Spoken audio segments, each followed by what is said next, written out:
Assalamualaikum warahmatullahi wabarakatuh. Sebelumnya perkenalkan nama saya Mustafa STMMMkom dengan NIDN 0623117703. Saya dosen tetap di Teknik Informatika Fakultas Teknologi Industri Universitas Islam Sultan Agung Semarang. Saya membuat video ini merupakan bagian dari pernyataan diri dalam unjuk kerja Tridharma Perguruan Tinggi atau PDD UKT-PT untuk mengikuti program sertifikasi dosen tahun 2026, khususnya dalam aspek pengajaran. Pada kesempatan ini, saya bermaksud menjelaskan mata kuliah yang saya ampu. Mata kuliah yang saya ampu salah satunya adalah Manajemen Proyek Teknologi Informasi dengan kode IF 246009058, bobot 2 SKS, sifat mata kuliah wajib pada semester 7 dengan persyaratan mata kuliah kewirausahaan syariah dan mata kuliah Sistem Informasi Manajemen. Capaian profil lulusan yang connecting dengan mata kuliah Manajemen Proyek Teknologi Informasi adalah CPL 05, menguasai konsep teoritis bidang pengetahuan ilmu komputer informatika dalam mendesain dan mensimulasikan aplikasi teknologi multiplatform yang relevan dengan kebutuhan industri dan masyarakat. CPL 06 memiliki kemampuan atau pengelolaan manajerial tim dan kerjasama atau teamwork, manajemen diri, mampu berkomunikasi baik lisan maupun tertulis dengan baik dan mampu melakukan presentasi. Di mata kuliah Manajemen Proyek Teknologi Informasi ada capaian mata kuliah. Pertama, CPMK 05.1, mahasiswa mampu menjelaskan berbagai jenis dan tantangan proyek TIK, konsep manajemen proyek terintegrasi mulai dari ruang lingkup, waktu, biaya, kualitas, komunikasi, sumber daya, risiko, dan procurement. CPMK 05.2, mahasiswa mampu menganalisa kebutuhan, permasalahan, ruang lingkup, urgensi, keluaran, dan ketentuan pelaksanaan proyek TIK pada lembaga atau organisasi. CPMK 05.3, mahasiswa mampu menyusun kerangka acuan kerja meliputi latar belakang, tujuan, ruang lingkup, keluaran, jadwal, persyaratan, dan mekanisme pelaporan pada lembaga atau organisasi. CPMK 05.4, mahasiswa mampu menyusun proposal penawaran proyek TIK berdasarkan kerangka acuan kerja yang mencakup solusi teknis, metode pelaksanaan, jadwal, sumber daya manusia, biaya, risiko, keluaran, strategi monitoring, dan dukungan pemeliharaan proyek. CPMK 06.1, mahasiswa mampu menjelaskan alur penyusunan dan strategi presentasi penawaran proyek bidang TIK. Dan CPMK 06.2, mahasiswa mampu menyusun dan menyampaikan materi presentasi penawaran proyek bidang TIK yang sesuai dengan KAK dan klien atau mitra. Gambaran materinya akan disampaikan selama 16 kali pertemuan dengan 2 kali ujian UTS dan UAS. Bobot penilaian, kuis, dan keaktifan sebesar 10%, tugas dengan bobot 30%, namun di tiap tugas itu ada bobot terpisah 15% untuk tugas 1. 25% untuk tugas 2, 40% untuk tugas 3, dan 20% untuk tugas 4. Selanjutnya ada UTS dan sebesar 30% dan UAS 30%. Pendekatan dan model pembelajaran. Pendekatan pembelajaran untuk mata kuliah Manajemen Proyek Teknologi Informasi menggunakan Outcome Based Education atau OBE. Model pembelajaran Project Based Learning. Materi akan disampaikan melalui Learning Management System dan media komunikasi dilakukan melalui WhatsApp Group bersama mahasiswa untuk diskusi, baik materi, tanya jawab, penugasan, apapun yang memang berhubungan dengan mata kuliah Manajemen Teknologi Informasi. Pada simulasi pembelajaran ini saya akan menyampaikan pertemuan ketiga dengan materi mahasiswa mampu melakukan identifikasi dan menguraikan ruang lingkup proyek bidang TIK. Mari kita lihat simulasi pembelajarannya. Terima kasih. Wassalamualaikum warahmatullahi wabarakatuh. Baik, bismillahirrahmanirrahim. Assalamualaikum warahmatullahi wabarakatuh. Teman-teman semua, peserta mata kuliah Manajemen Proyek Teknologi Informasi, gimana kabar? Oke? Oke Pak, baik. Oke, baik. Teman-teman semua, jadi ini pertemuan ketiga, begitu ya. Di pertemuan ketiga ini kita nanti akan belajar terkait dengan manajemen ruang lingkup dari proyek TIK. Barangkali sebelum kita mulai ada yang mau disampaikan dulu, teman-teman? Izin Bapak, presensi aman, presensi? menyampaikan ada mahasiswa yang izin Bapak. Oh, ada apa? Izin kenapa? Ada mahasiswa yang izin karena mengikuti kegiatan LKMM atas nama Ilyas Bapak. Nanti suratnya menyusul ya, saya kirim ke Bapak. Oke, ya sudah.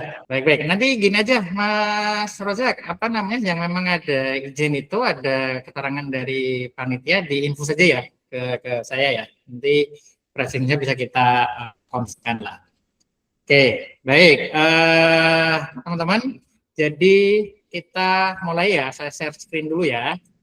Baik, teman-teman semua, di perkuliahan ini kita akan belajar tentang manajemen ruang lingkup, gitu ya, proyek bidang TIK, teman-teman semua.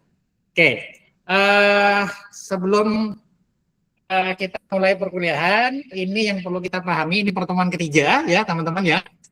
Ini untuk recalling ya, bahwa target perkuliahan kita ya teman-teman, target perkuliahan kita adalah mahasiswa mampu menyusun kerangka acuan kerja, mampu menyusun proposal proyek, dan juga mampu mempresentasikan, gitu ya, mampu menyusun materi presentasi dan juga mempresentasikan proposal penawaran proyek bidang TIK. Jadi ini setiap pertemuan saya selalu sampaikan ya, supaya teman-teman ini selalu mengingat dan paham apa yang harus dilakukan. Hari ini teman-teman kita akan belajar tentang apa? Ruang lingkup proyek. Targetnya, tujuan pembelajarannya adalah mahasiswa mampu identifikasi dan menguraikan ruang lingkup proyek dalam bidang TIK. Itu ya, teman-teman. Setelah sebelumnya kita belajar tentang jenis-jenis proyek TIK, kita udah belajar juga tentang berbagai tantangan proyek TIK dan juga sudah belajar bersama terkait dengan analisa kebutuhan stakeholder, begitu ya. Materi sebelumnya di jenis proyek TIK, gitu ya. Kita di pertemuan pertama sudah belajar ini ada proyek hardware, ada proyek software, bisa pengembangan aplikasi, aplikasinya bisa web, bisa mobile, begitu ya. Atau proyek-proyek tentang tata kelola, proyek-proyek tentang infrastruktur, proyek tentang jaringan, data center, dan sebagainya.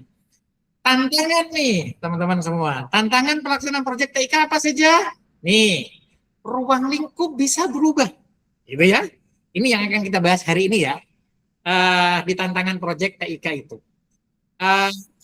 Software itu intangible, sesuatu yang nggak bisa dilihat. Sehingga terkadang kita disepelekan, begitu ya. Kita juga akan ada kesulitan untuk menghitung cost and benefit analysis, begitu ya, bagi klien. Atau keamanan perkembangan, keamanan, begitu ya. Keamanan juga jadi tantangan nih teman-teman, begitu ya. Bahkan ini pengalaman pribadi nih, kalau kita ngerjain project di Pemprov misalkan, begitu ya, itu ada tambahan tanggung jawab, gitu. Kita harus melakukan pen test dulu sebelum diinstalasi di servernya yang ada di Komdigi, begitu ya. Ada kayak gitunya segala. Itu untuk keamanan. Maksudnya itu tantangan tersendiri ya.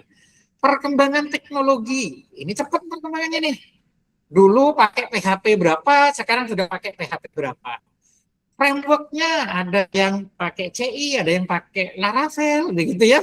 Itu kan juga jadi tantangan nih. Apalagi misalkan, tim project kita jagonya pakai Laravel, tapi sistem lama, misalkan begitu ya, pakainya PHP native. Nah itu jadi tantangan juga nanti kalau memang dibutuhkan harus integrasi, gitu ya.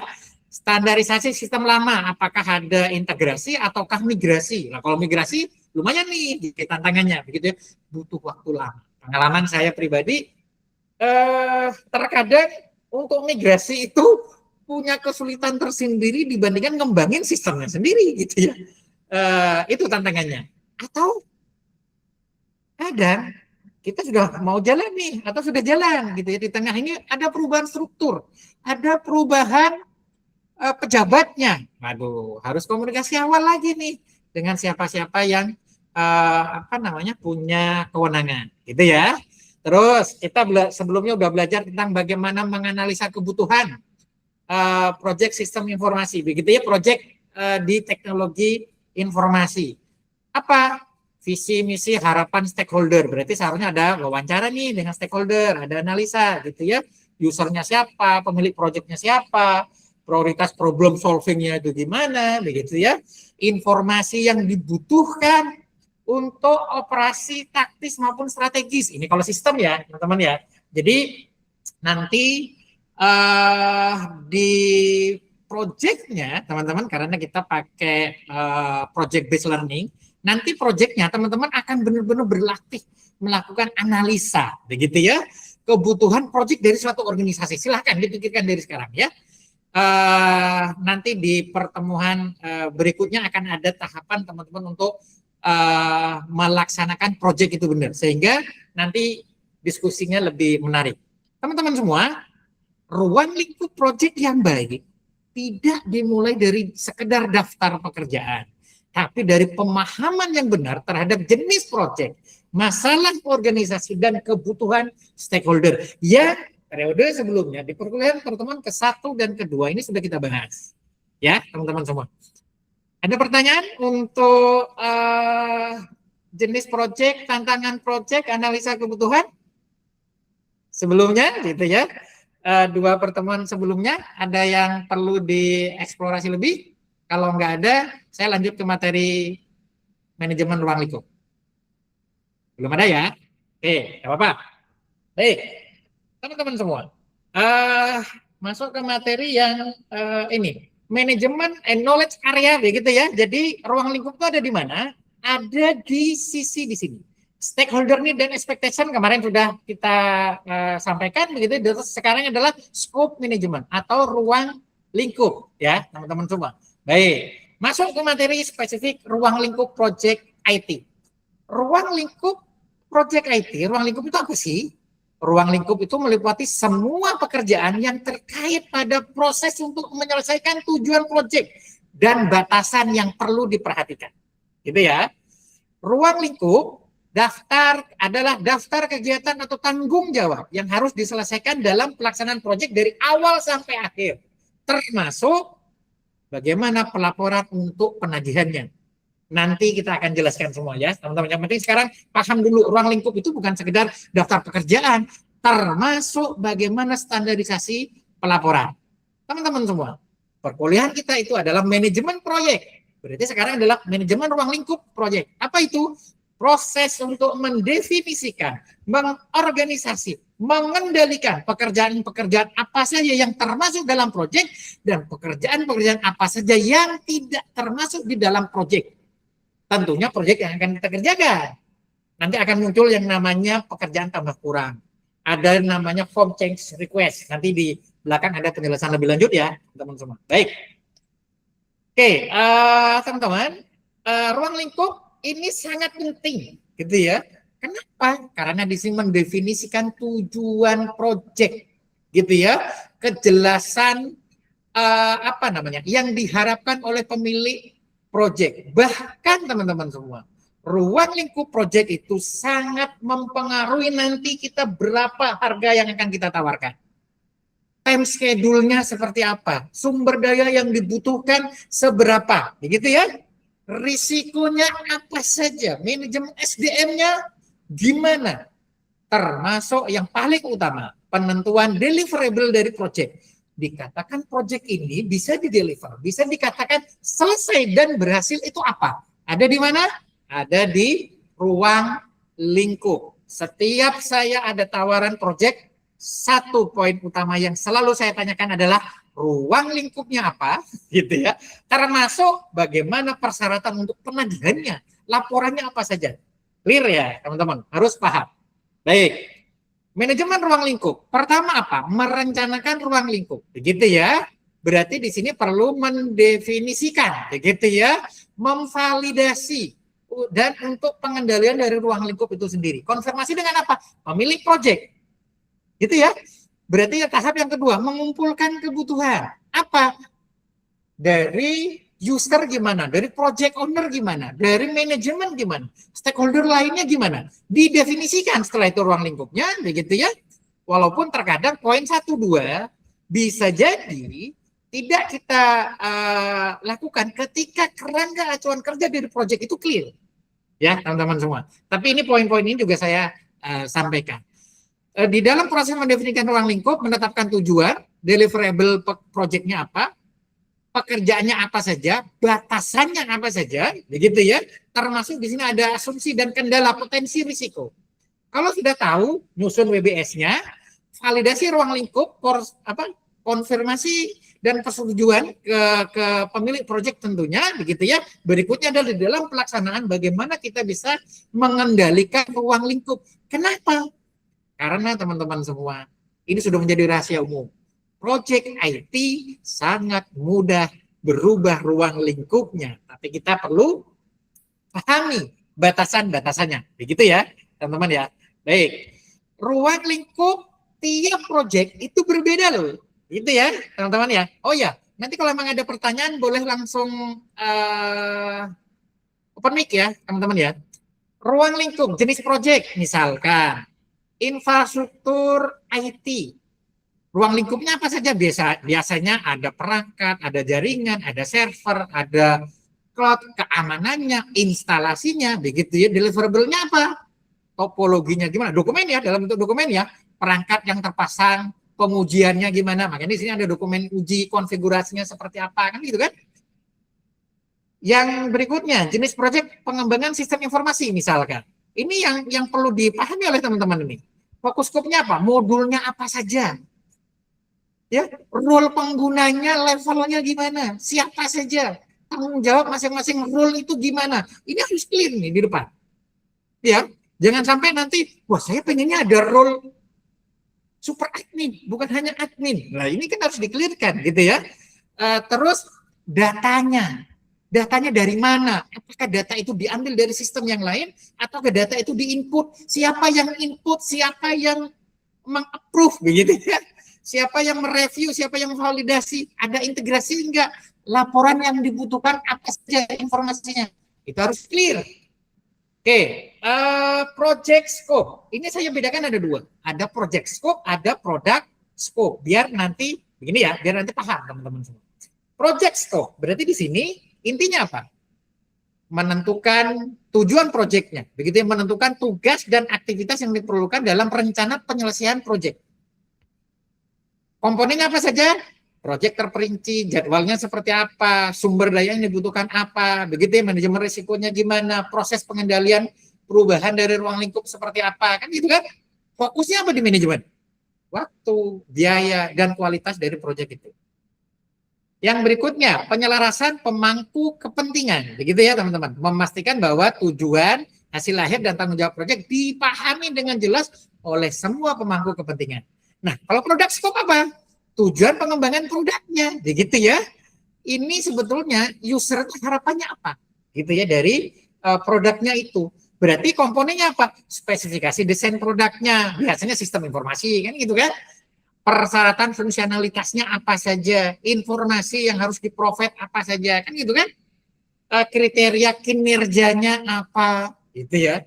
Semakin besar proyeknya biasanya ukuran kinerjanya juga semakin detail teman-teman semua. Jaminan kualitas, berfokus pada pemenuhan dan melampaui harapan pelanggan. Harapannya apa sih? Gitu ya. Dan ini yang tidak boleh dilupakan. Ada proses evolusi begitu ya. Bisa berkembang, membutuhkan pembaruan. Makanya teman-teman semua, di dalam manajemen project itu nanti ada manajemen komunikasi ya. Terkadang teman-teman, satu project kita pegang, ketika ada perubahan ruang lingkup bisa muncul di proyek yang lain dan selalu nanti munculnya ke kita gitu ya proyeknya gitu ya teman-teman. Oke, apa yang perlu diperhatikan di dalam manajemen ruang lingkup teman-teman semua? Pertama adalah project goals, jelas tujuan proyeknya apa, ruang lingkup utama proyek apa gitu ya, project requirement-nya termasuk kebutuhan pelaporan karena itu menjadi penagihan gitu ya. Kalau kita nggak bisa nagih, waduh kacau nih kita nih gitu ya. Terus apalagi kebutuhan sumber daya. Kalau kita sebagai pelaksana proyek, ketersediaan sumber daya kita gimana? Misalkan, oh pengennya aplikasi pengembangan sistem informasi mobile, begitu ya. Pakainya apa? Pakainya Android Studio. Padahal kita punyanya yang sudah pakai Flutter misalkan gitu. Itu kan beda. Gitu ya. Back-end-nya pakai apa? Nah, itu yang perlu di ini kan. Gitu ya teman-teman. Yang perlu diperhatikan apa lagi? Legalitas project. Begitu ya. Di dalam surat perintah kerja atau SPMK, begitu surat perintah mulai kerja atau SPK, surat perintah kerja. Idealnya itu sebetulnya ada KAK, begitu ya. Kerangka acuan kerja. Kalau di pemerintah terkadang kita sampai dibuka NDPA-nya segala, teman-teman. Begitu ya. Nanti saya ceritakan lebih lanjut. Yang berikutnya time schedule, begitu ya. Karena apa? Ini batas akhir pembuatan BAUT dan BST, berita acara uji terima dan berita acara serah terima. Ingat, time schedule itu sangat berpengaruh, bahkan bisa didenda. Saya punya pengalaman nih, gitu ya. Project di mana dulu itu ya? Di Kementerian Kelautan, begitu ya. Kita kena denda karena apa? Lampiran yang kita berikan tidak sesuai dengan KKK, gitu ya. Ini sekedar informasi aja ya teman-teman ya. Oke, outputnya apa? Konfirmasi dengan user, begitu ya. Terus membuat pengecualian atau kondisi kendala, mendefinisikan deliverable, begitu ya. Itu teman-teman. Terus langkah menentukan ruang lingkup tadi ada pelajari KAK-nya, identifikasi project owner dan user, konfirmasikan semua tujuan project kepada user, begitu ya. Membuat tanggapan KAK, dokumen penawaran project dan sebagainya, begitu ya teman-teman semua. Nanti dokumen penawaran project itu jadi project yang kedua ya teman-teman juga. Baik, sementara ada yang mau ditanyakan teman-teman? Kaitannya dengan ruang lingkup project saya stop dulu. Izin bertanya Pak. Boleh? Dari siapa nih? Bentar, saya lihat dulu. Dari siapa nih? Saya Ahmad Fahmi Dom dengan NIM 326022000033 Pak. Izin bertanya. Kan kita kan kalau mau buat ruang lingkup IT, misalnya kan kita udah buat di awal nih Pak. Nah, apakah ruang lingkup project tersebut boleh berubah selama proyek sudah berlangsung Pak? Nah, kalau jika boleh itu dalam kondisi seperti apa ya Pak? Kalau bisa berubah itu. Terima kasih Pak. Baik, terima kasih Mas Fahir. Jadi ini pertanyaan bagus nih. Saya dulu jelasin. Saya sering sekali mengalami perubahan Mas ketika mengerjakan proyek.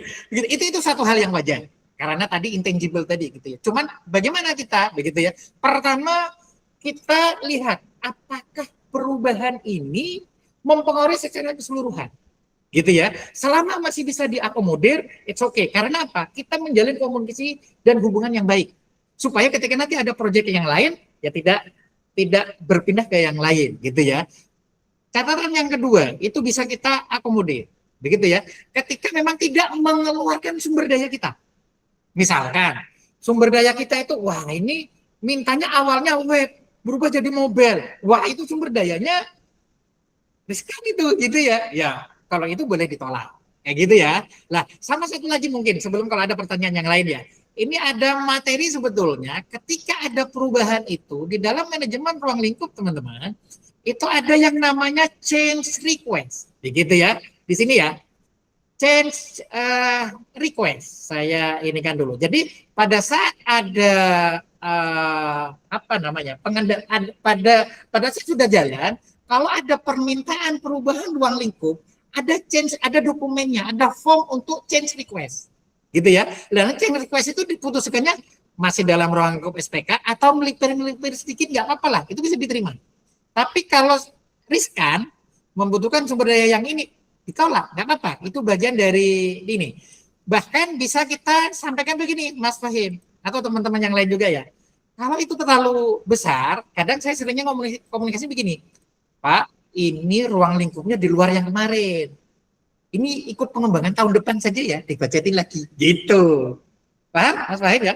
Jadi intinya boleh diikutin, boleh tidak, tergantung dari apa namanya ya, efeknya ke sumber daya kita, gitu ya. Kalau nambah biaya, nambah waktu, wah riskan, gitu ya. Atau kalau masih melipir-melipir, Pak, ini nggak apa-apa, kita akomodir, tapi ini mundur sedikit nggak apa-apa ya nanti ya, gitu ya. Itu nanti akan ada penjelasan lebih lanjut detailnya di sistem development life cycle. Kalau itu nanti kaitannya dengan implementasi proyek, gitu ya, Mas Fahim, clear? Paham? Paham, Pak. Yang lain, Terima kasih, teman-teman? Pak. Ada yang mau ditanyakan? Ada permisi Pak, nama saya Sam Kurniawan, NIM-nya 2406012415557. Ingin bertanya, kalau misal stakeholder itu kebutuhannya belum terasa jelas detail gitu, itu apakah ruang lingkup proyeknya sebaiknya dibuat dengan detail atau bertahap aja Pak? Oke, terima kasih Mas Salom. Jadi teman-teman semua, ini tadi ada dua pilihan, ada dua model sebetulnya. Satu, kalau proyeknya itu kosongan, buatkan sistem informasi akademik misalkan di sekolah. Ya kita harus identifikasi ini, kita bisa tanya, budgetnya berapa Pak? Gitu ya. Biasanya begitu Mas Salom. Budgetnya berapa? 50 juta, 100 juta. Oke, kita identifikasi tuh ruang lingkupnya. Pak, kalau untuk 50 juta ini dulu, gitu ya. Yang ini nanti tahap kedua. Itu yang pertama. Yang kedua, kalau sudah ada KAK-nya, ya sudah pelajari KAK-nya, kan gitu kan. Lalu terus dari KAK itu dijelaskan. Kalau dari stakeholder misalkan, oh kalau ada kayak gini nih gimana, gitu ya. Ya dilihat Pak, ini KAK-nya kayak gini, gitu ya. Ini terlalu melebar Pak nanti Pak. Fokus ke ini dulu ya. Gitu Mas Salom. Jadi ya kita harus tetap konsisten ya, komitmen dengan ruang lingkup yang ada. Ada yang lain, teman-teman? Ini ada yang baru join nih. Oke, ada yang lain? Cukup?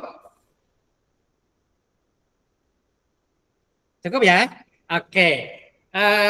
Saya rasa cukup, teman-teman semua. Kesimpulannya di perkuliahan ini, pertama, ruang lingkup itu menjadi kunci, begitu ya, untuk pembuatan IRAP, pembuatan time schedule, begitu ya, nanti identifikasi risiko, mitigasi risikonya, begitu ya, nanti sangat berpengaruh ke sana, gitu ya. Nanti kalian akan mempraktekkan, menganalisa proyek di suatu lembaga atau organisasi, disiapkan saja, begitu ya, nanti identifikasi kebutuhannya sama ruang lingkupnya, begitu ya.